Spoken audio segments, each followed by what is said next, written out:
SharkNation, welcome to the podcast this week. We're delighted to have our new friend, Jennifer Hourihane. Hello, thank you. Okay, I think I got the second name right. We had a little bit of a discussion beforehand, but we have cleared that minefield. Mark Baker is still in Glenageary. How's it going, Mark? Good to be here as always. Welcome, Jennifer. Thanks, Mark. So, Jennifer, I've got to kick off this. Great, you're in West Cork right now. We were just talking before this podcast started. We were talking about how things have changed a little bit with the Corona stuff. People are doing a lot of stuff online. But there was one thing I wanted to get off my chest when I speak to somebody from Cork.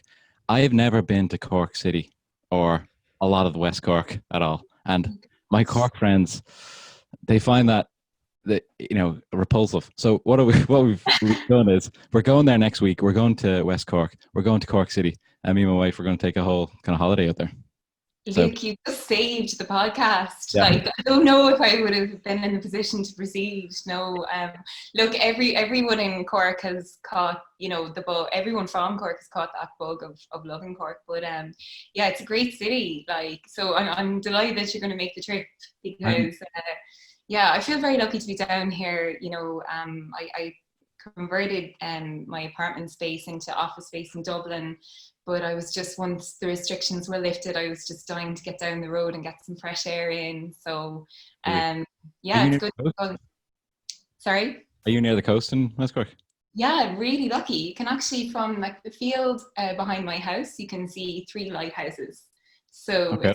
It's a pretty steep incline, but and we're actually 4 miles inland. So sometimes referred to, I'm from a little village called Rinascrina, but our nearest sort of settlement is Clonakilty, and that's super. It's super popular for the black pudding and lots of other things. So I often kind of like pin Clonakilty as if anyone's coming down or. Drop in there. Cool. All right. So for the listeners, Jennifer is CEO and founder of Oathello. It is a piece of technology aimed at the legal industry, if I'm correct. And it's something that we've been looking or following Jennifer's career lately, trying to see if we can get some time to talk to her on the SharkPod. So we're delighted to have her here. It's an interesting one for me as well, because we had Graham Kenny on the podcast a little while ago, and shout out to Graham Kenny. Hopefully we don't lose touch. Mark, what do you think? No, I'm staying in touch, definitely. Yeah. Okay, cool. So he was told us all about kind of the legal professional in Ireland, for people who were trying to get into that. So I'm interested to learn how you went from being a solicitor or on a certain path that's quite laid out for a lot of people. They try to do the partner thing and then going into tech. But maybe we might start at the beginning, where you went to college, what happened after college, all that type of stuff. Okay, cool. So I was born and raised in the country on a farm, and I guess my first job was probably a bit of part-time farming and some waitressing locally and all of that. And I sort of like dipped in and out of the idea of going to university. I really enjoyed some of my first jobs working in food and in kitchens and the retail hospitality industry. But then I kind of like started taking the Leaving Cert seriously and writing a little bit and things like that. And a career guidance teacher mentioned to me would I consider law.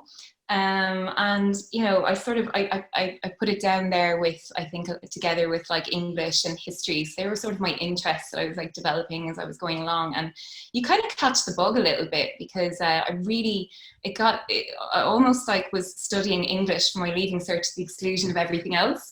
And then it just, when the opportunity came around to study law at UCC, I kind of thought, okay, why not? And my first year of study was actually really difficult, because it was the first time I had ever lived in an urban area. I was very lucky to have college accommodation. Any of my friends will remember our houses along College Road fondly, but college accommodation, within a stone's throw of the old gates of UCC. So extremely privileged position to be in, with 10 hours of reading at law in UCC. But I really did struggle for the first year. And maybe it was because, I didn't really know where the studies of law would take me. I was sort of just full of, I guess, energy for life and trying lots of different things. And law can actually be quite, trite, to do it right. The study and application and everything can be very, it can be very serious. And, I was landed into these lecture halls studying constitutional law and contract law, kind of looking around me going, does anyone else think this is strange? But I settled in, and I don't know what that sort of initial kind of speed bump was, but I struggled with my first year in college as well. I remember taking out the Oxford Law Dictionary, a couple of weeks before the exam, just like running through it and trying to catch up on lost reading hours and everything else. And then I got through first year, and I sort of, a friend of mine, I actually had a chat with her. I was like, I don't know where this study is going or anything like that. Maybe I should take a gap year. And, I was just sort of like all over the place. And I remember she said to me, listen, this is just a really strong degree. It's gonna, shape your life, if not your career, in really interesting ways. So just stay in the saddle, stay there, stay with it. And I'm really thankful that I had that chat with her, because I was about to drop out and, explore the things, and I stuck with it. And again, maybe kind of like the same as the Leaving Cert thing, I caught the bug a little bit, and I started just applying myself, really, really getting into it. Ended up, was very lucky to be awarded a placement in Luxembourg in a commercial law firm in the third year of my studies. And that was a real inflection point for me, because I could see this really exciting world where, being a lawyer or working within the legal industry was a very interesting place where business and life intersects. And often some really chaotic stuff happens, and then other times just some sort of more mundane technical things happen. But it seemed like a challenge that I was going to be up for. And so I started taking it seriously from there. And I came back from Luxembourg sorry, I'm really on a tangent here. You probably have to start. No, this is great. So I came back from Luxembourg being completely blind to the global recession that was going on, because I was working on a huge transaction over in Luxembourg and basically living in a bubble. The transaction was all that me and the other lawyers or interns or partners were working on at the time.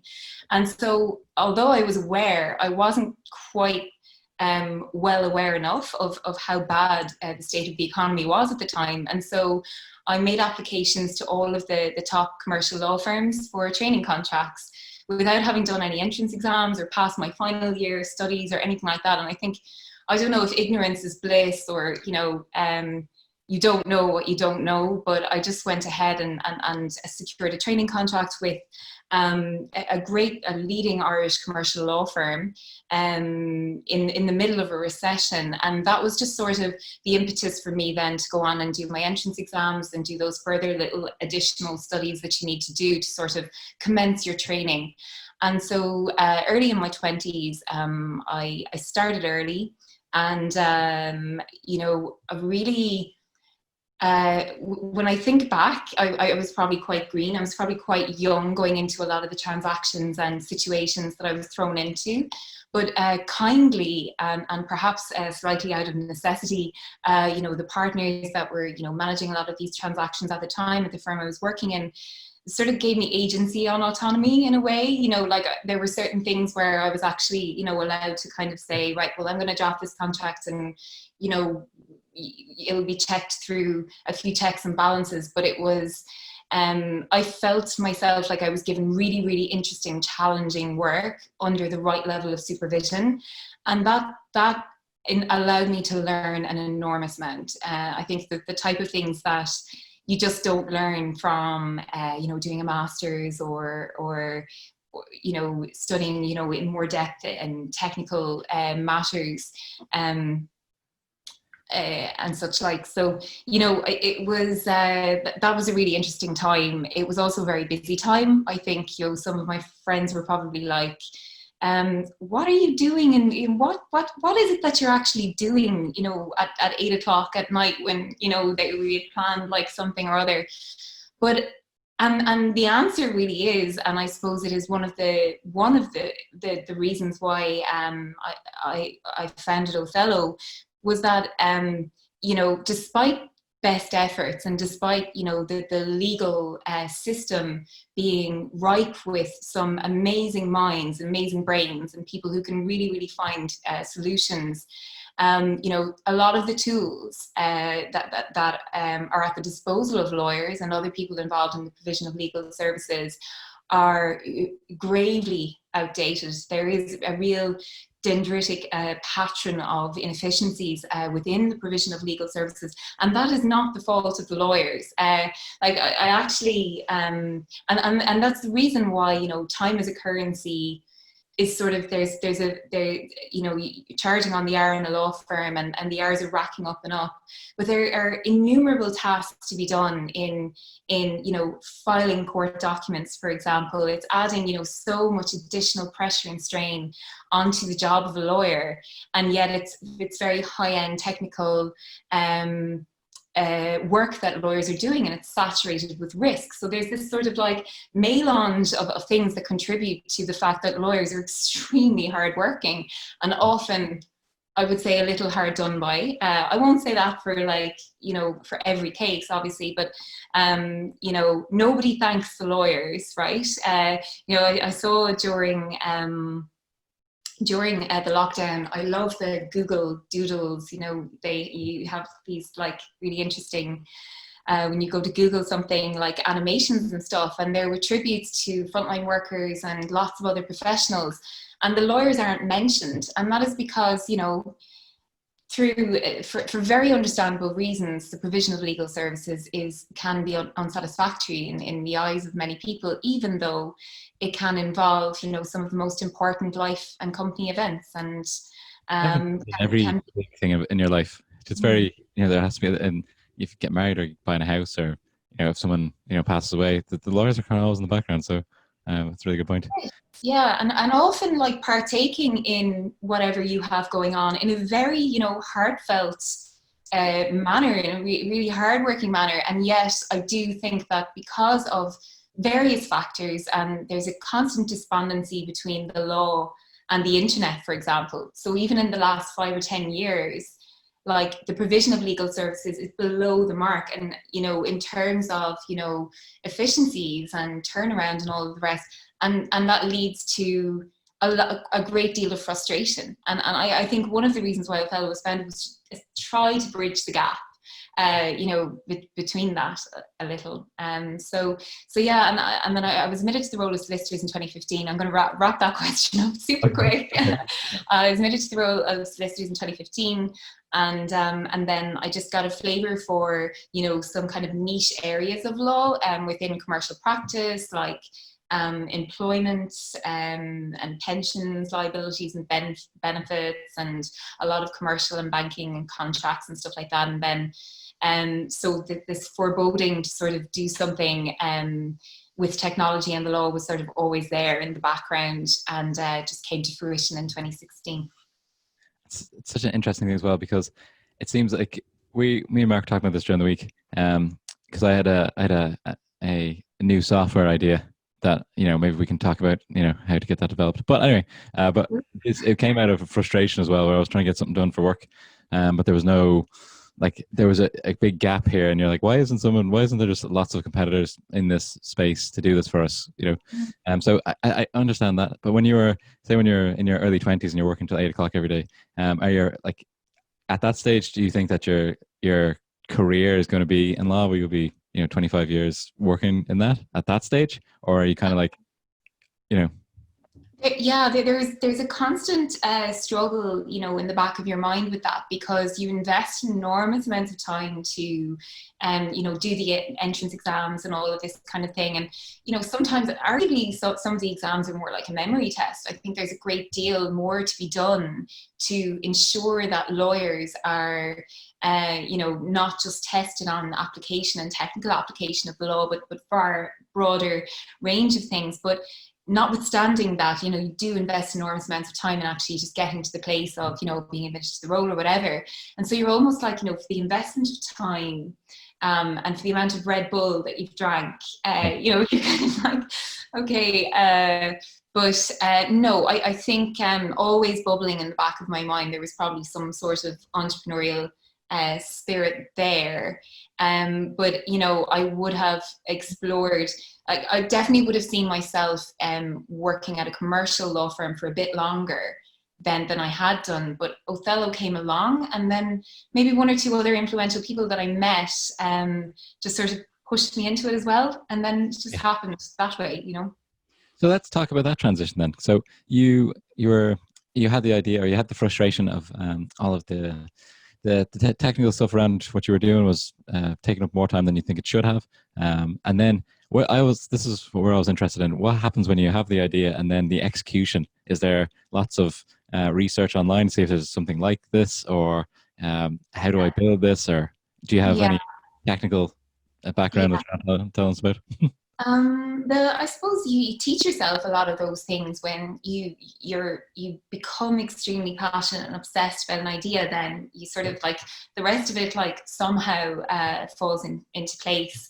But you know, around 2015, I just started you know, looking at the matrix of kind of like paperwork that is involved in like any given transaction or you know, life or company event, as I said, or appearance in court or whatever, and the divergence and, you know, between the execution of all of these different types of documents, because law is actually surprisingly cultural. You know, the way a document is executed is so different, you know, across the world. And it often leads to these time gaps and delays and all of these things. So I started like touching on that, looking at that, and and of course paperwork is just sort of like the low-hanging fruit, I believe, you know, because it's, you know, substrates like face-to-face and biros and actual bits of paper. You know, there's far superior ways of ensuring the security and execution of a document now. The infrastructure of the internet has, and had done, you know, even at 2015, been more than adequate, you know, to facilitate better ways of doing things. So I started looking at it, and sort of at the top of the chain were documents that required a third party officer of the court or lawyer in order to execute them. So that would be like notary services, or hence the, you know, the name of the company, Oathello. Traditionally, you would have had to maybe swear on your mother's life or in the courts of equity, and you know, back in historical days. Although if you're to test me on the exact like years and all of that, you'll be disappointed. I just do know that that's how it made its way into the statute books, because there is this requirement globally, you know, to have a sort of a qualified and specialized officer of the court to sort of witness the execution of certain documents where significant levels of capital or risk is at stake, which is understandable. But having to print those documents off and maybe trot across Dublin and, you know, make a ton of phone calls and pay this individual in cash just seems to be really, really disappointing to me, and just it's soul destroying, and also like has very little to do with keeping the wheels of justice going. You know, it's actually leading to this inflated kind of timesheet, you know, every day for lawyers who just quite frankly have other things to be doing with their life as well. You know, there's only so many hours in the day where you can really, you know, focus on a task. So eliminating all of that sort of unnecessary stuff. And so but then I started looking at the law itself, and that despondency I was, you know, mentioned earlier. You know, it's manifested here in Ireland and across the world. You know, our legislation that governs the execution of online contracts, the E-commerce Act, is 20 years old. And so the first Oathello product, I did a ton of case studies and reckoned that it would be, you know, a lead-in time of about 6 to 8 years before the technology would actually be sort of adopted, because the E-commerce Act actually expressly carves these documents, these important documents, out of the benefit of technology. You know, they're just expressly carved out as important documents that require those substrates like paper form, face-to-face meeting. And of course that's understandable a very long time ago, but now it seems gravely outdated, and something that we're doing something about.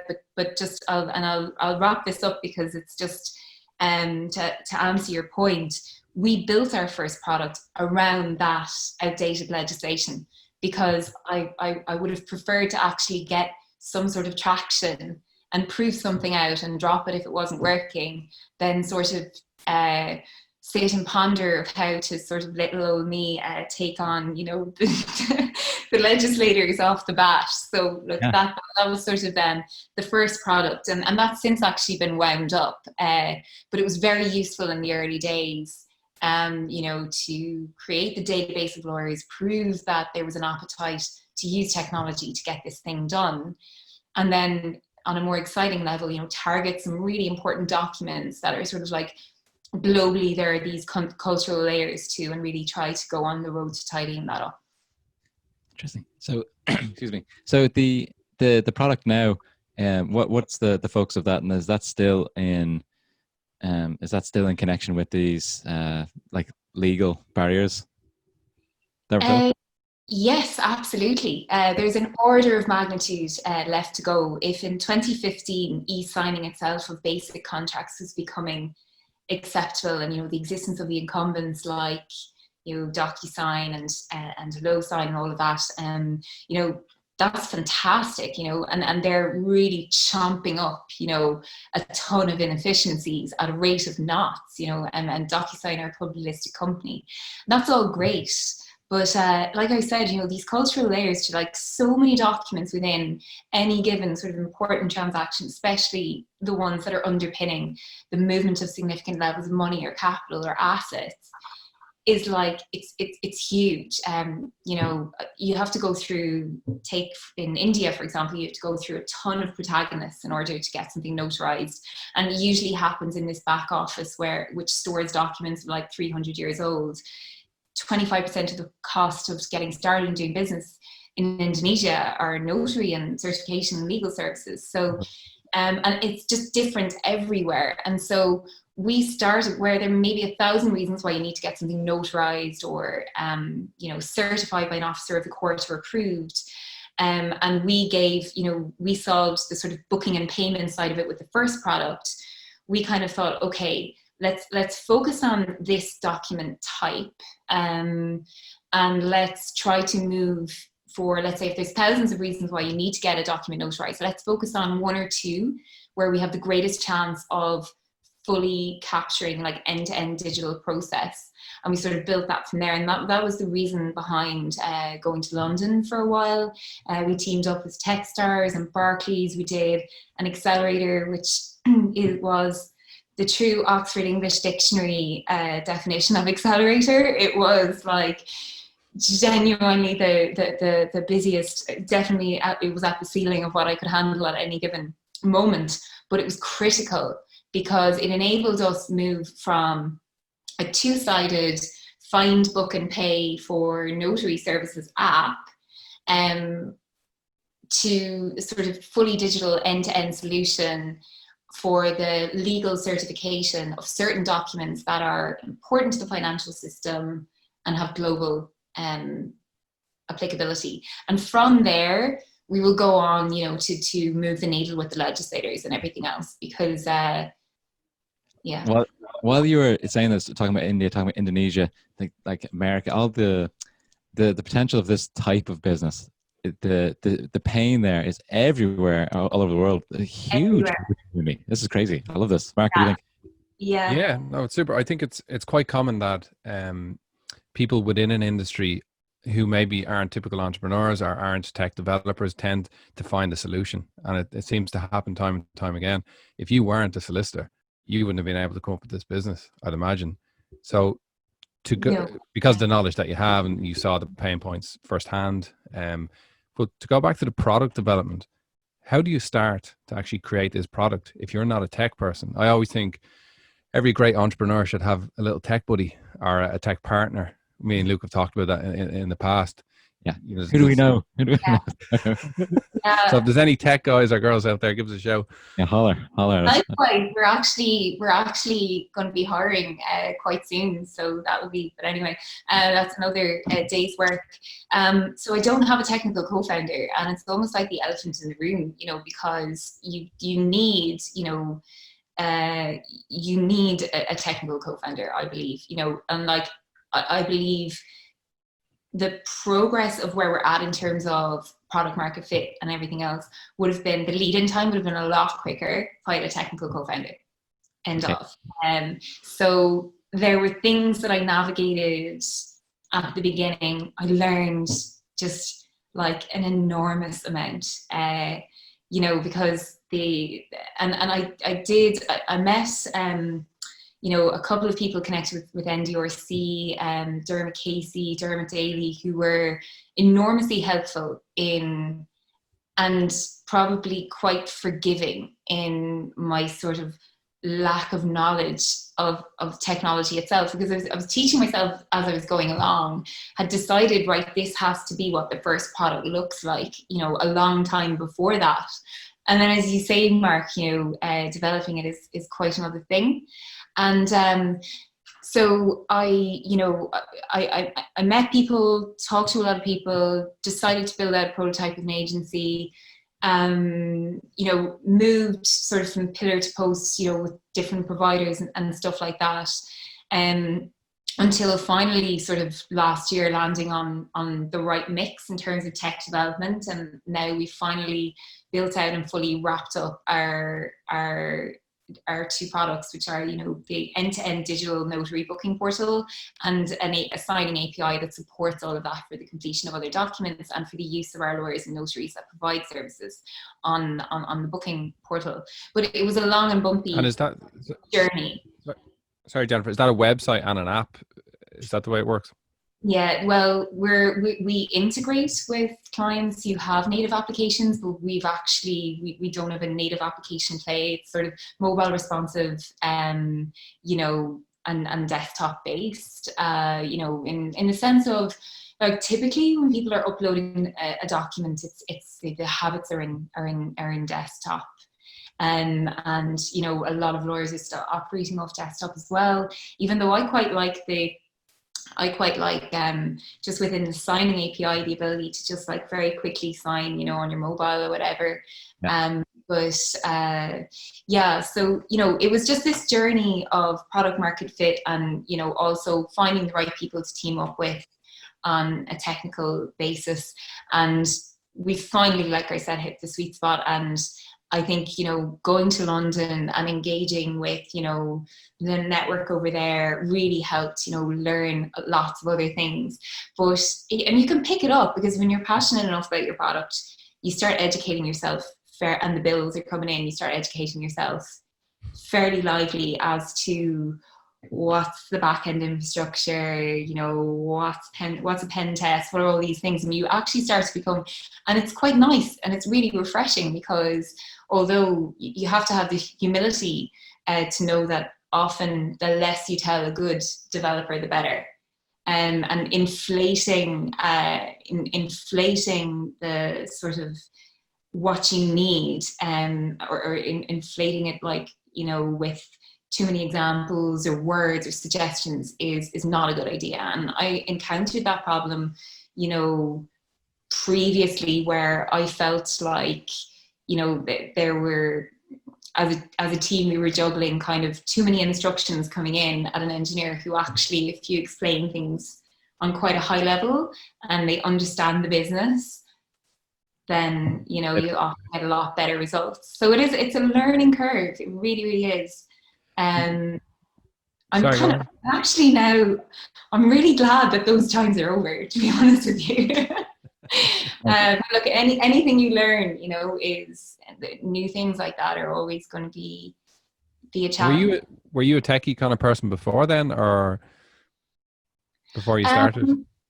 Yeah, I loved the computer. I remember we got dial-up. I think it was like, I can't remember. It was even before like the days of Bebo or anything. And we got a PC, and I was just obsessed with it. I remember playing Dilbert's Donuts on PC, and I think Mom probably checking in on me every now and again going, oh God, what am I wearing? But I found it, I did love it. And I was fascinated by the ability to sort of bring this blank piece of paper up in front of you and do whatever you wanted to with it, you know. But the dial-up was really, I remember, especially in Rena Screena, West Cork, you know, it was quite sparky, but yeah, I loved it. And then, you know, I was kind of into music as well, and you know, you buy a CD and it would give you the ability to sort of edit and crop videos and stuff, and I used to love playing around with all of that. So definitely from a younger age, I just enjoyed computers, and but not in a very, I mean, you know, I didn't go off and learn how to code or anything like that. I actually remember a friend of mine, Daniel Loftus, got great advice from him. There was a time when I was considering learning how to code, and I was so in deep with the business plan and trying to reach product market fit. And I think, like, he kind of looked at me, I was just mentioned it, I was like, maybe this would be an option. And, you know, he sort of looked at me, you know, like I had two heads, and it'd be just his last, he's like, that would be an unmitigated disaster. And I'm actually really glad that I didn't go and do that, because there's only, you have to do what you do, and know what you don't know, and leave the rest to the experts. I think that's great advice, because we, at the beginning of this, we didn't really know where this podcast was going when we first started. So we were like reading books and doing, like, we did a couple of like kind of book reviews, and so I don't know what we're doing. But anyway, we read this book, the E-Myth Revisited, and it was about that, where you're just kind of putting the right people in the right place. That's really what your job is as a business owner. So it's not so much trying to be the best marketing executive, the best you know, COO, the best, you know, we're just building those roles out and filling them with experts is the key, you know. I think entrepreneurs are quite inquisitive though, and want to know, you know, want to learn all the time. I know I am. So I'm constantly fighting against that, trying to get too involved in every single area of the business that I do. There's absolutely no need for me. It's a skill in itself to actually learn to delegate, and to maybe not go deep into every single area, because there is only so many hours in the day.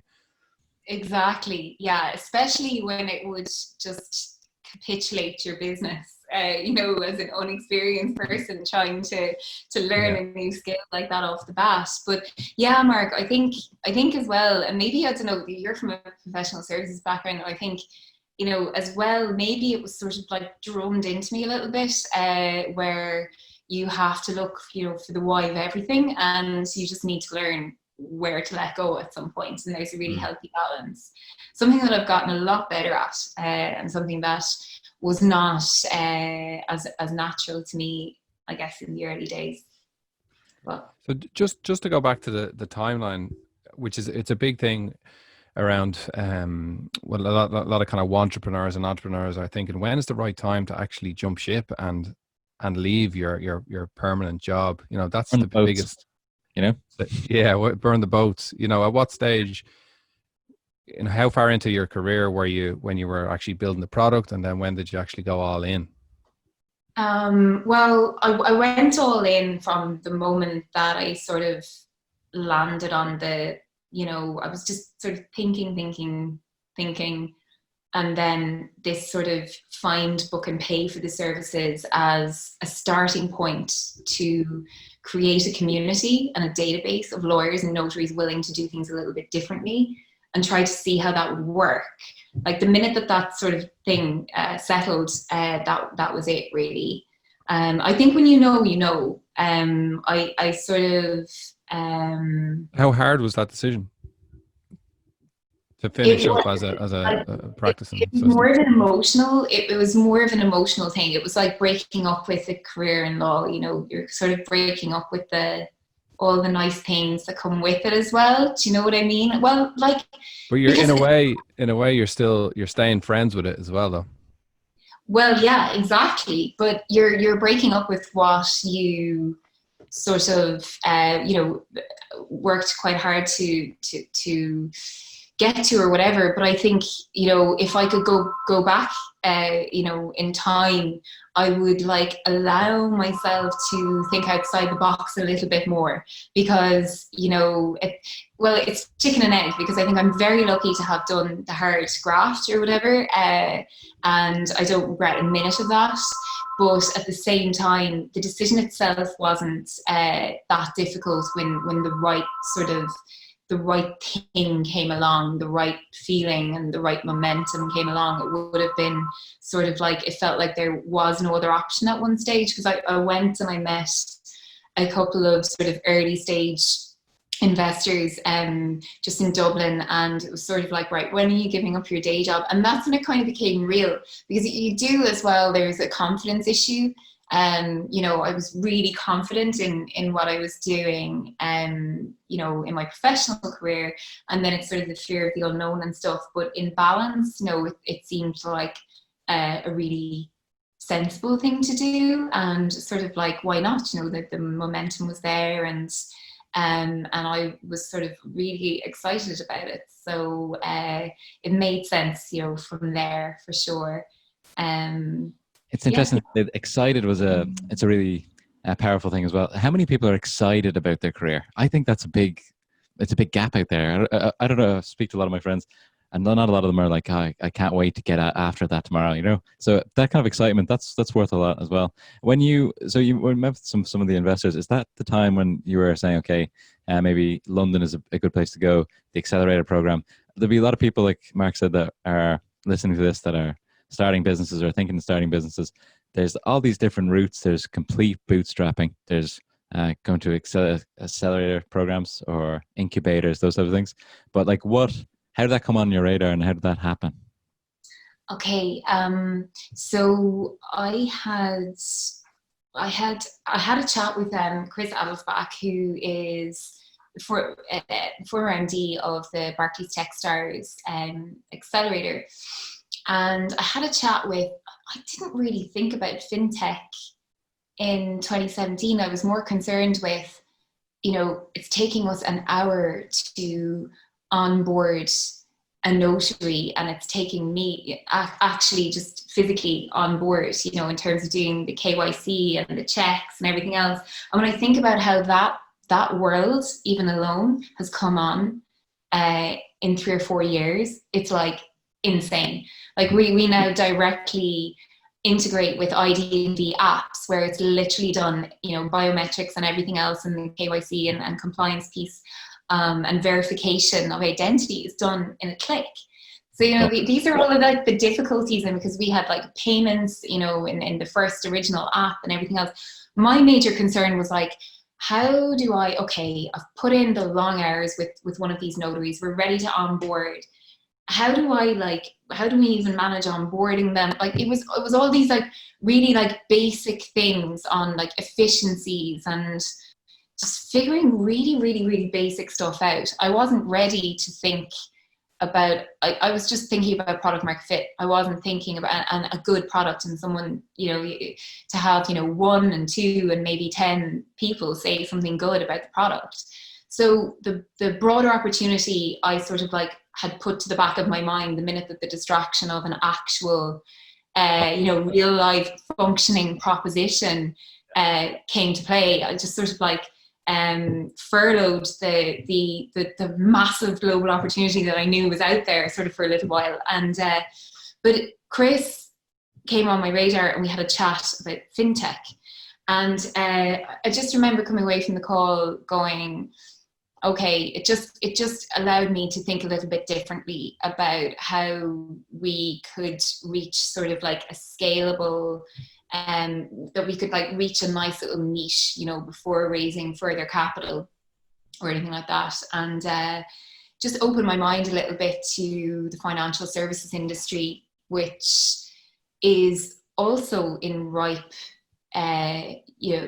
for sort of, you know, some help on how processes are ran and stuff like that. Because like online payments is like, you know, well on its way to being solved, but the internal issues within a bank and the enormous volume even of documents that they have to cope with is, it's still just, it's like quite literally white space that needs to be tackled.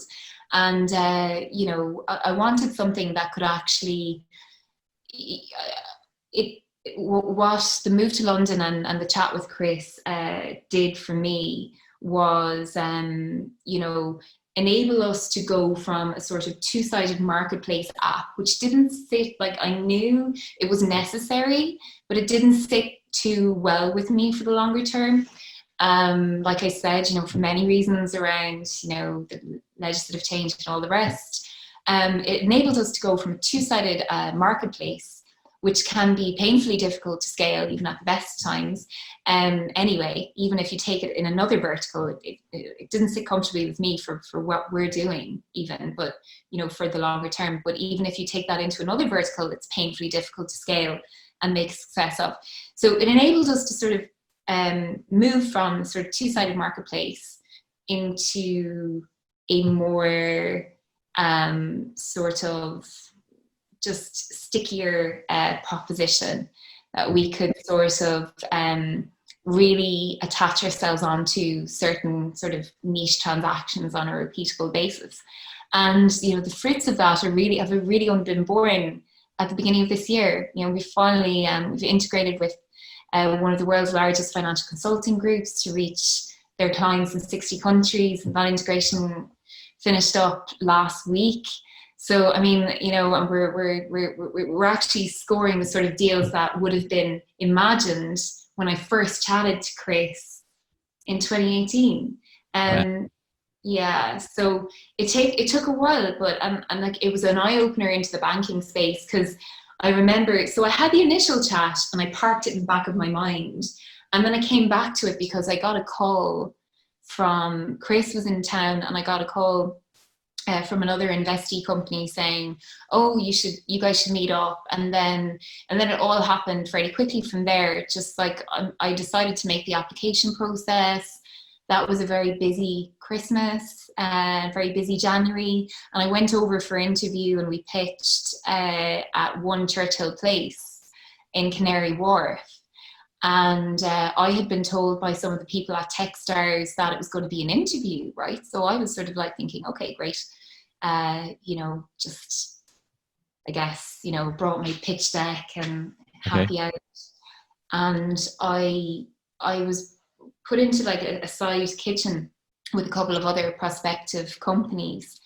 And one of the girls that was there, Madeline Blythe, and she kindly, they were serving lunch and everything, and she kindly, I remember, removed, I was sort of having a sandwich out of sheer nerves, and she was sort of like fixed me up before going in. But, and the nerves actually came from realizing that there was like 28 people in a large boardroom when I sort of looked sideways. And so like, and they came for stakeholders from TechStars, Barclays and all the rest. So I suppose it was good training for what was to come, put it that way. But that's how it all came about. And I suppose, haven't looked back since. It was a great decision. So when you went into that boardroom, what happened? What kind of structure of the interview or whatever it was? Tell us a bit more about that.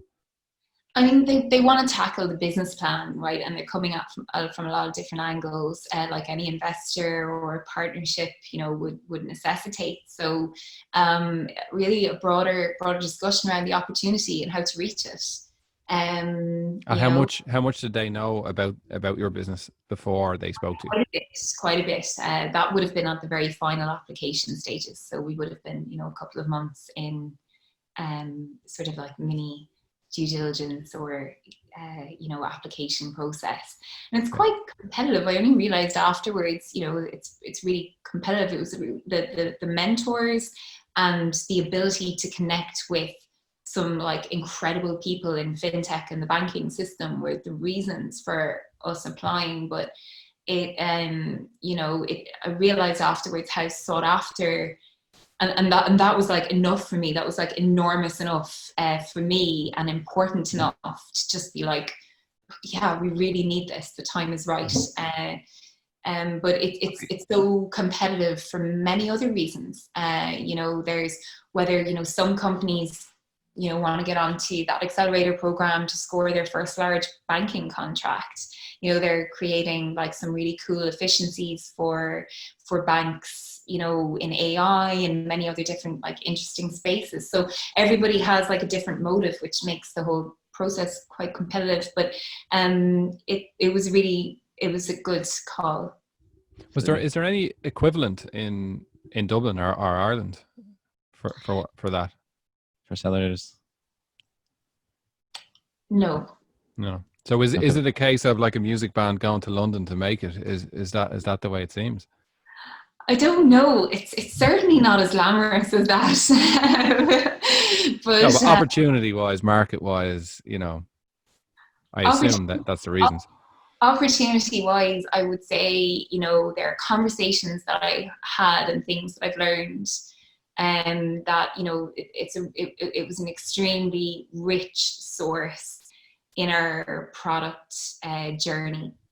And so I would say it was a really, really good call from that regard. But Dublin and London, I think, I moved back to Dublin because, I just sort of prefer living there, for the time being. And, but Dublin and London are equally great for doing business. You know what I mean?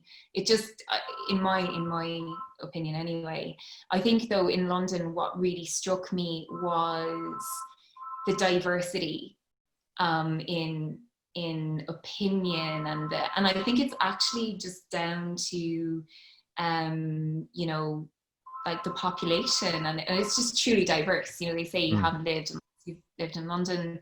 Not sure. I was over there for 18 months. Okay, so it's a good old stretch, like, for sure. Yeah.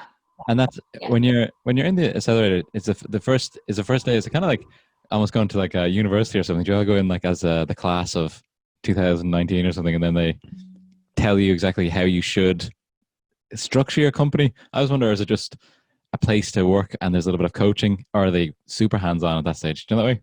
Super hands-on. Really? Okay. Yeah, it operates sort of as a mini corporation for a while, and you can take it or leave it. I mean, I know that some companies would have been at a further stage where they're more interested in, having discussions with the banking community and reaching product market fit in within like a certain tier one bank, which is an entirely different thing to actually figuring out what your product should look like and what it's going to be targeting first. But see, you're very much, if you're at the earlier stages going in, it operates really as a very tight-knit support, which I think is good for first-time founders.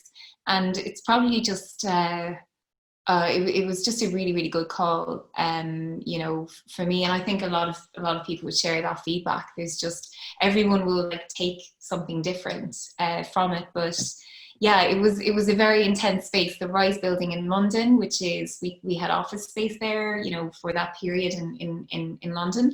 And it's really high octane, and some great memories from there. And a lot of hard work, but it was a great part of the journey. It sounds like an amazing experience. Something that a lot of people don't even take advantage of. As me and Mark said this on the podcast a few times, how we, like, Ireland is obviously a very small market, but like, everyone in North America speaks English, so we can sell to those guys. And the UK is, I can see Wales from my house sometimes, from the on a clear day. Yeah. So anyway, actually one of my friends came up here and we were looking out the window when I got to the house, and she said, I told them, some days you can see whales, and then she's like, oh my God, those whales must be huge. She thought I was talking about actual whales. Okay, so anyway, the sidebar there. But okay, so shark. Well, I actually prefer, sharks are okay. They're kind of But are you saying that because you're on the SharkPod? Yeah. Possibly, yeah. Okay. So we're coming up on 50 minutes here. We want to get some quick fire questions in. But what's next? What's the future for Oathello now? Is there going to be big launches of new products? Is it just going to be honing in on the products that you have? What's the vision here? Yeah.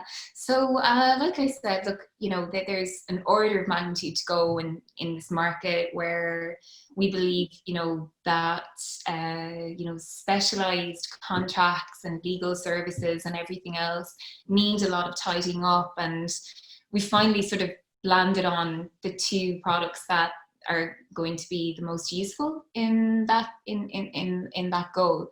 And so, getting that international reach since the beginning of the year has been fantastic, targeting, the UAE, new countries in Europe. So that's all really exciting for us, to think that, a customer can now get, their KYC or anti-money laundering documents notarized or certified for international use, from the touch of a button and the comfort of their own home. That's really cool. But like I said, that is a niche, because the weird and wonderful world of paperwork holds a ton more really complex processes. And like a power of attorney, for example, is a super high risk document, cannot be notarized digitally. That is the opinion of all of the notary bodies. And we have this respectful balancing act, what I mean, to play a lot of the time. And so that's going to be a very exciting journey moving forward.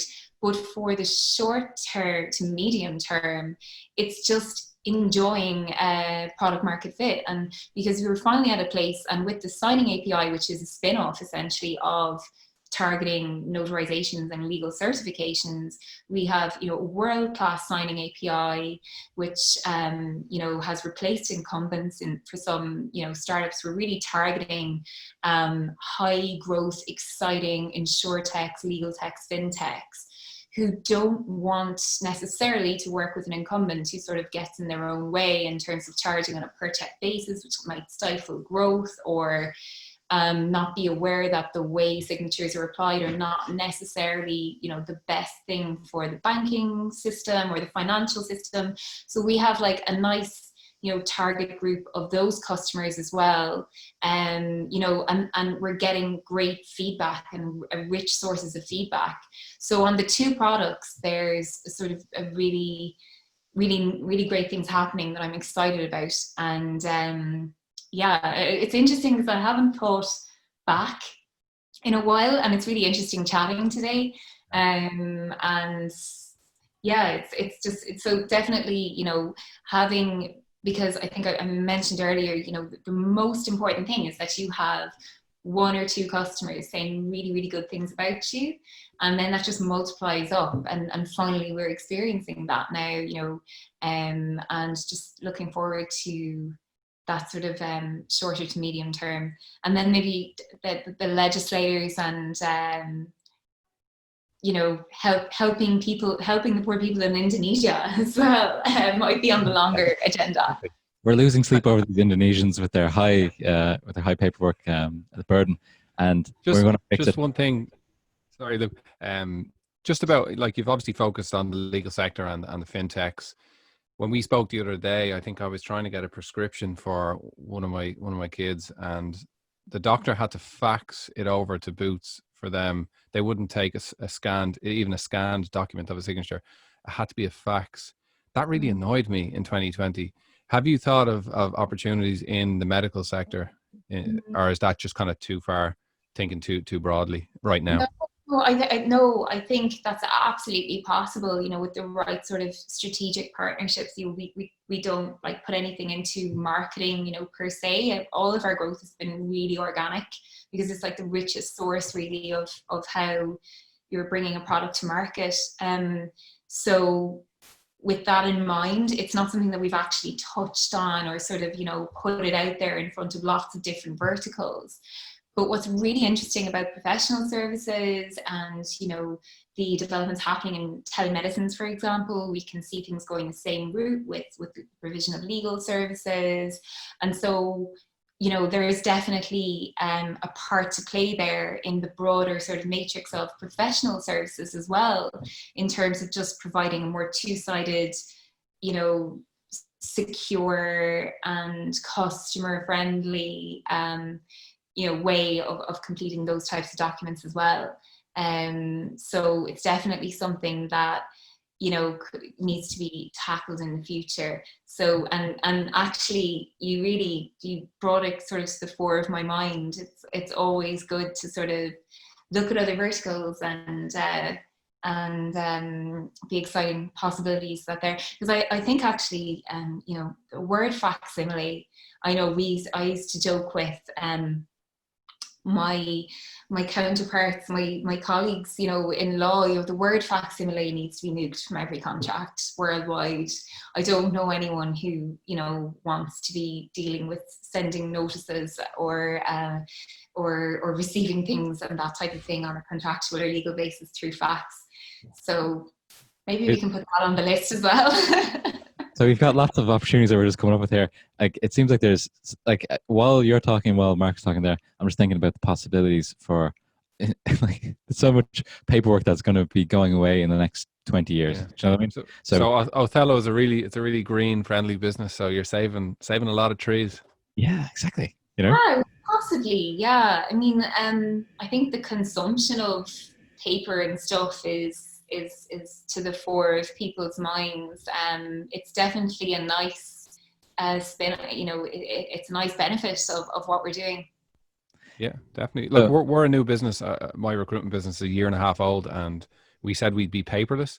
And because we started from scratch, we are paperless. We've barely any paper. I got 500 sheets headed paper because every business has to do that. You actually have to do that to get approved for VAT or something like that. Anyway, you have to have a headed paper and stuff. But I don't think we've even used it. Yeah. It's no place for it. It looks a lot prettier on the screen than Think about this though, guys.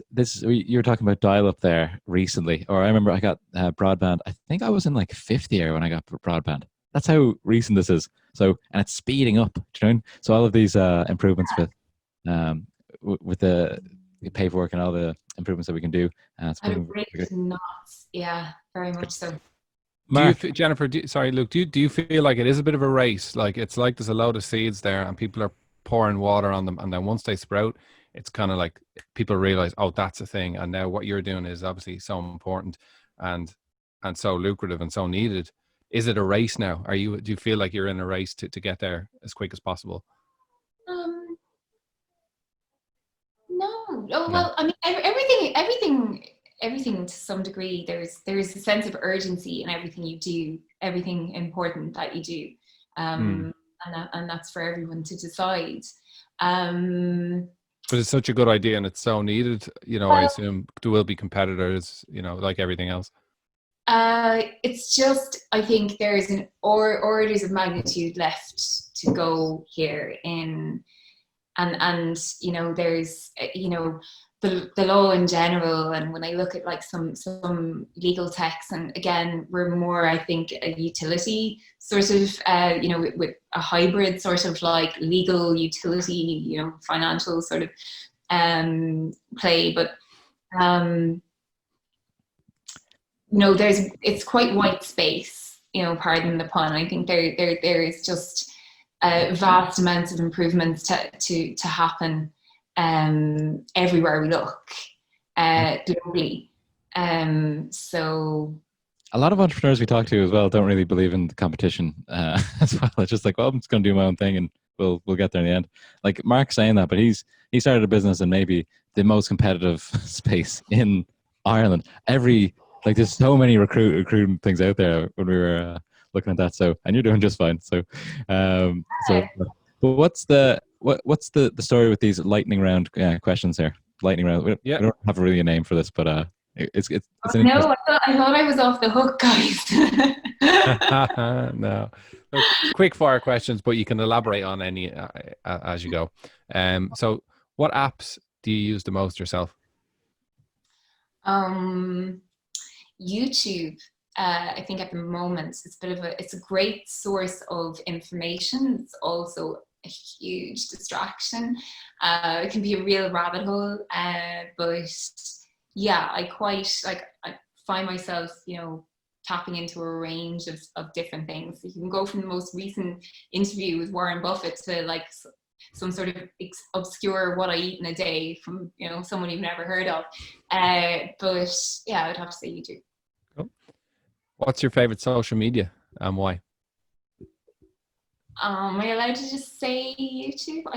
I feel like I'm actually teetering on deletion of some social media apps, like all of the time at this stage. I don't know. I think like a few of them are probably due to implode in some way, shape, or form in terms of the value that they're adding. Although I enjoy Instagram, I think it's become more of an e-commerce platform. You know, Twitter sort of looks like it will either explode or implode at any given moment these days because of everything that's going on with world events. But So you know, aggressive. they're very dissatisfied with the media, and you know, there's a place for Twitter. So that's still, you know, it's almost supplanting media in a meaningful way. If and when you're able for it. So, you know, I think limiting social media where you can is actually the name of the game, because we're all like, our emotional and logical brains are now very much entangled with this. My sister's fiance is reading a book at the moment called How to Break Up with Your Phone. Okay. And I think that is, there could be a thesis on each individual social media platform worthy of a book there as well, potentially. Yeah. So I think it's, sorry, go ahead. I'll stick with YouTube as less intrusive, and Spotify as well. I adore, and the algorithms and stuff around music is really good. Cool. I feel it's a constant battle between the benefit that you're getting and then the harm it's doing to you, on whether it's Twitter or anything. If there's an app out there that hasn't been created, I think it's a good idea. I'd use it. That would kind of, that you could apply, that filters all your social media, filters out anything you don't want to see. And that'd be, I'd love Twitter that I only like, you know, Sort of AI where they know if it's negative or not. Yeah, surely that's, yeah. Well, yeah. It comes in the pie. Guys, I might be marking this day. Yeah, exactly. Yeah, I'll have a think about that. I'm not doing anything else. Think about that. Okay, next one.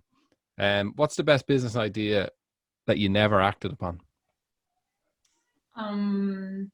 It's probably something over time. My first like real job, when I was doing my entrance exams and stuff, was working at quite a large bank. It didn't have a retail arm at the time, but it was like quite a sizable bank in Dublin.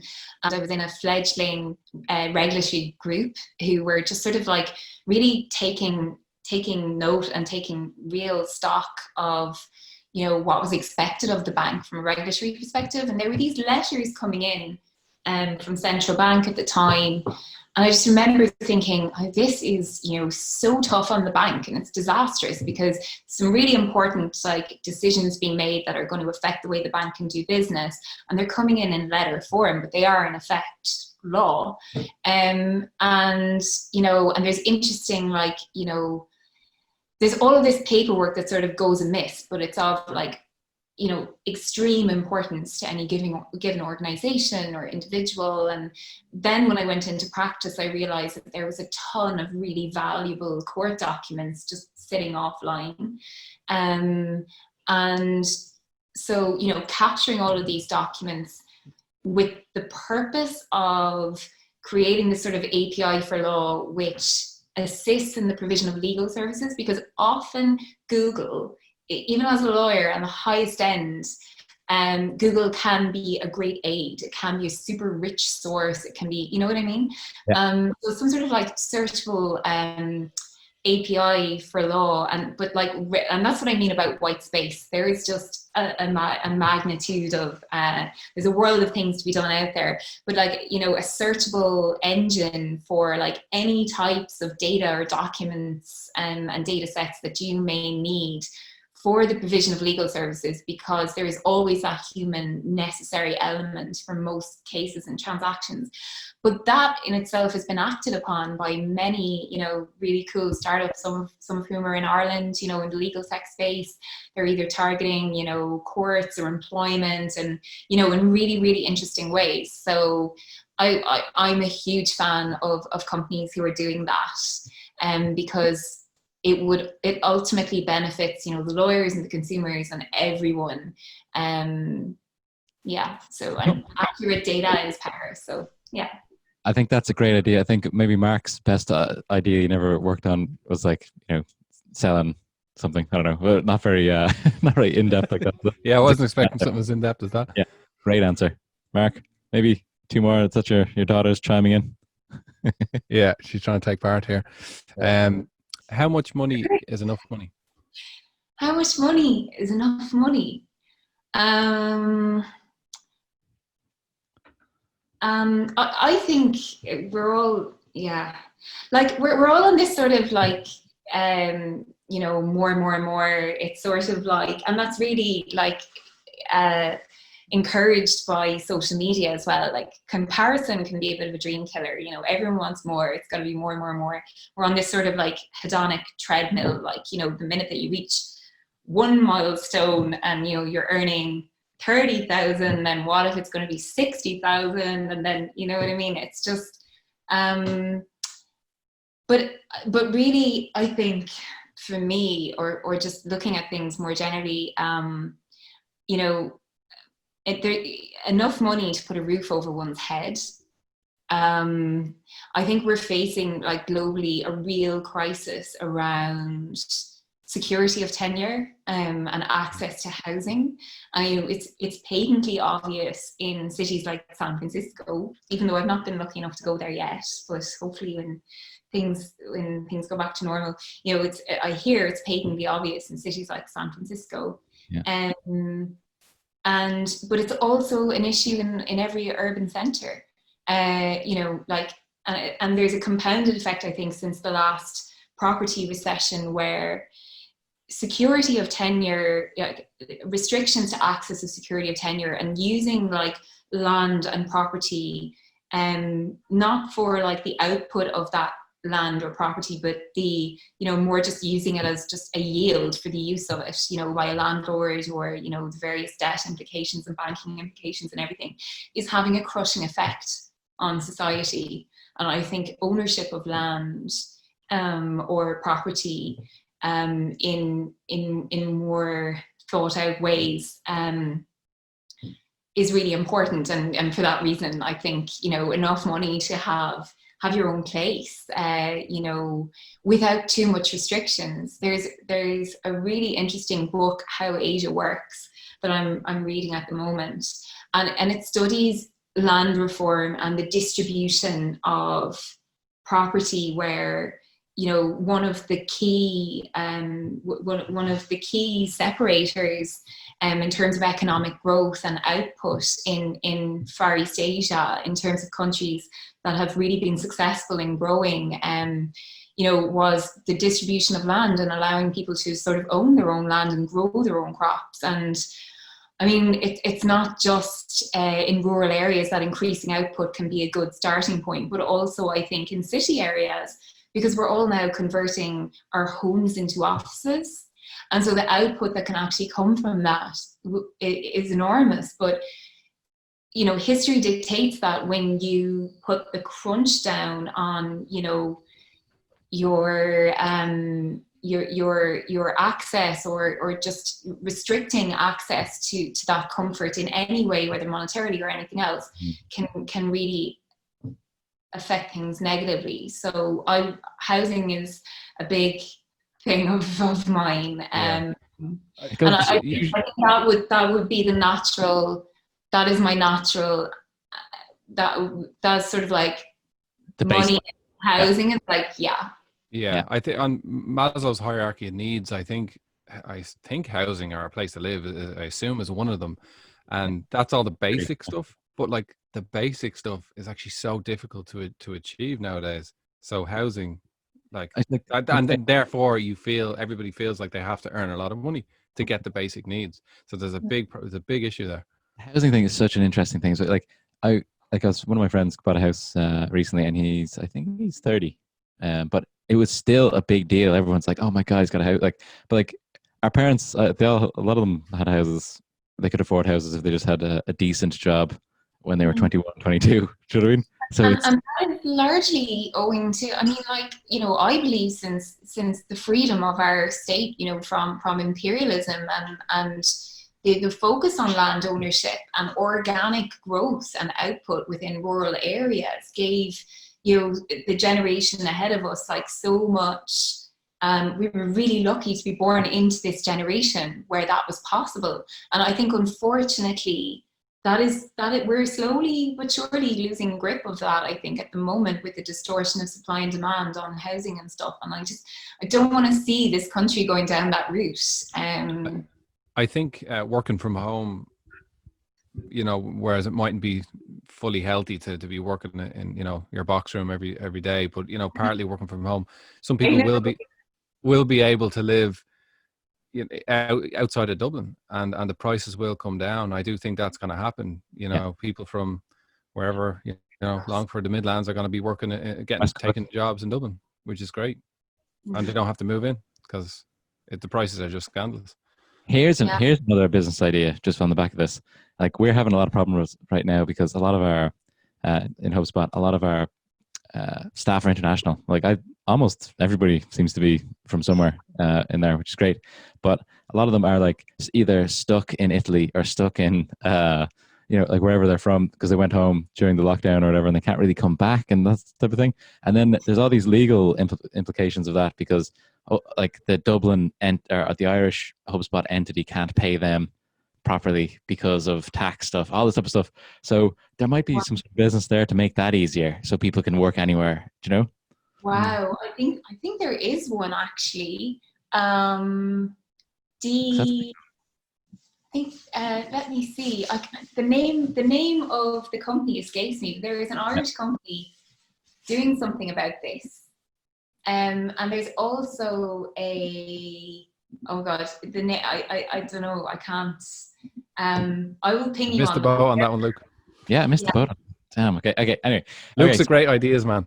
Big ideas, man. It's Mark, really good. Yeah.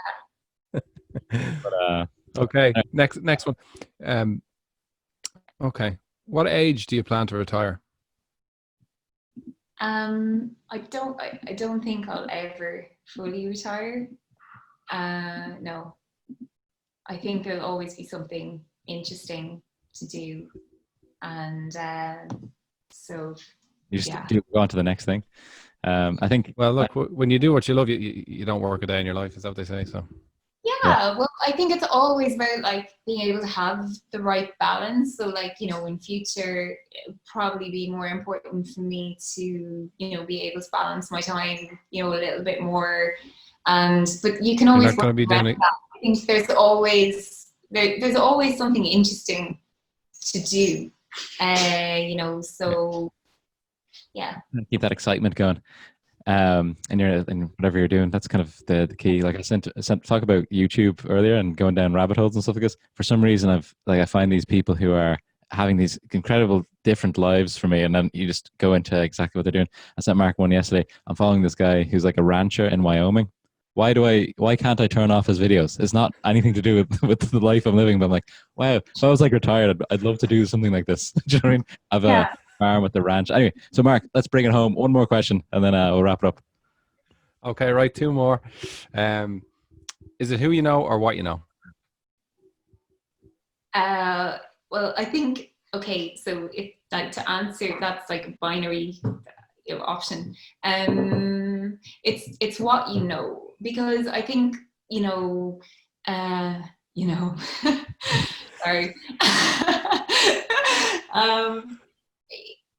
Like in a business context, you know, in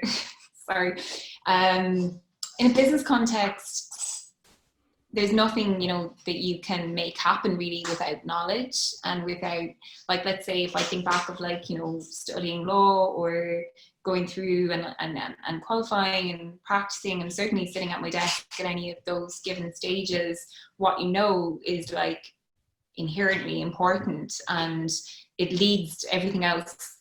Good leads from there. And I think in business it can often be the same.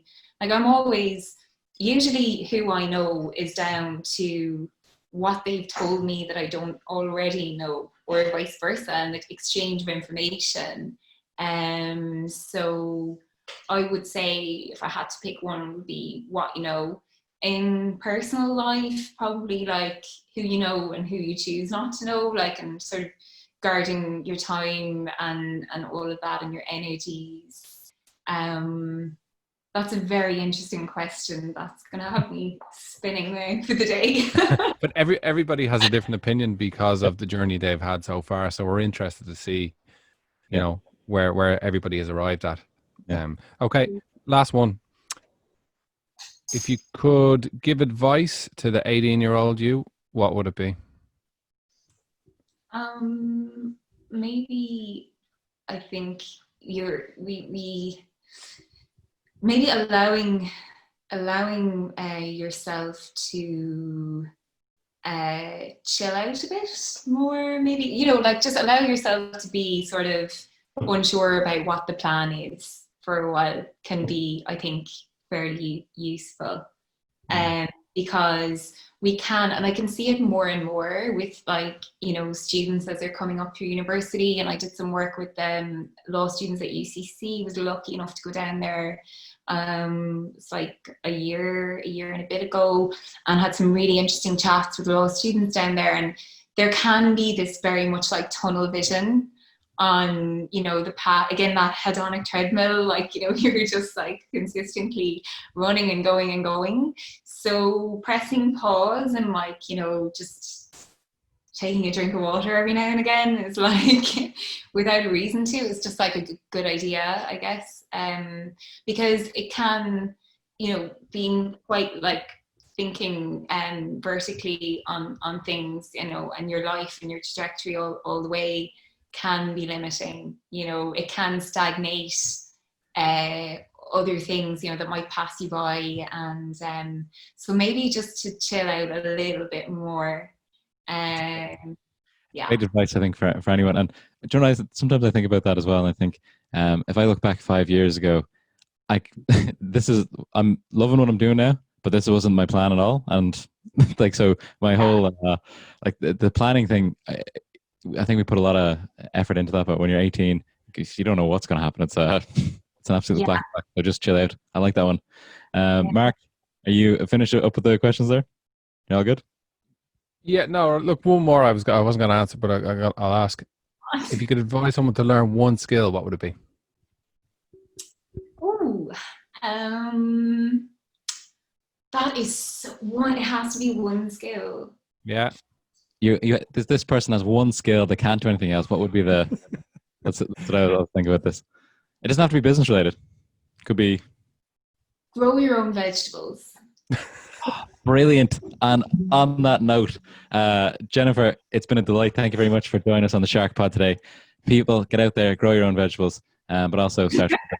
That's going to be that might be the name of this podcast. We're going to figure that out afterwards. But thanks so much, Jennifer, for spending so much time with us this morning. Okay. Thanks, Jennifer. So lovely. Thank you. Bye-bye. Bye. Okay, so I've stopped recording there.